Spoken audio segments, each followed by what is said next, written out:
সুদে আসলে তাই এখন 500 টাকায় দাঁড়িয়েছে। চাষা অনেক কষ্টে 100 টাকা জোগাড় করেছে, কিন্তু মহাজন বলছে 500 টাকার 1 পয়সাও কম নয়, দিতে না পারো তো জেলে যাও। সুতরাং চাষার আর রক্ষা নাই। এমন সময় শ্যামলা মাথায়, চশমা চোখে, তুখোড় বুদ্ধি উকিল এসে বলল, ওই 100 টাকা আমায় দিলে তোমার বাঁচবার উপায় করতে পারি।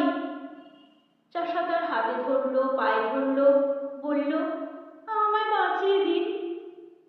উকিল বলল, তবে শোনো, আমার ফন্দি বলি, যখন আদালতের কাঠগড়ায় গিয়ে দাঁড়াবে, তখন বাবু কথা টথা কইও না, যে যা খুশি বলুক, গাল দিক আর প্রশ্ন করুক, তুমি তার জবাবটি দেবে না, খালি পাঁঠার মতো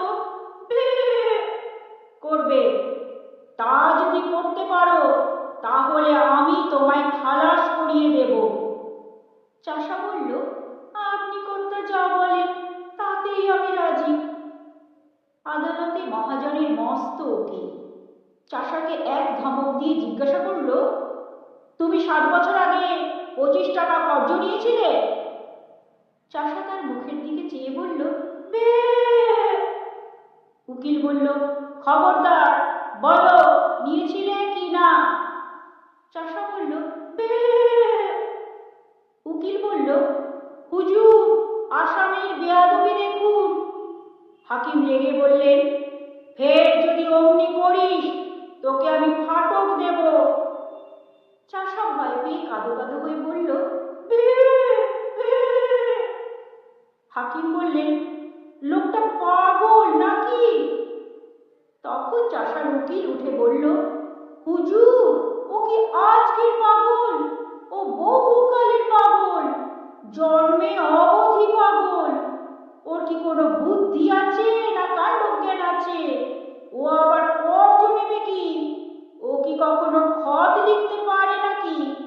আর পাগলের খত লিখলেই বা কি? দেখুন দেখি, এই হতভাগা মহাজনটার কাণ্ড দেখুন তো। ইচ্ছে করে জেনে শুনে পাগলটাকে ঠকিয়ে নেবার মতলব করেছে। আরে ওর কি মাথা ঠিক আছে? এরা বলেছে এইখানে একটা আঙুলের টিপ দে, পাগল কি জানে, সে অমনি টিপ দিয়েছে। এই তো ব্যাপার। দুই উকিলে ঝগড়া বেঁধে গেল। হাকিম খানিক শুনে টুনে বললেন, মোকদ্দমা ডিসমিস। মহাজনের তো চক্ষু স্থির।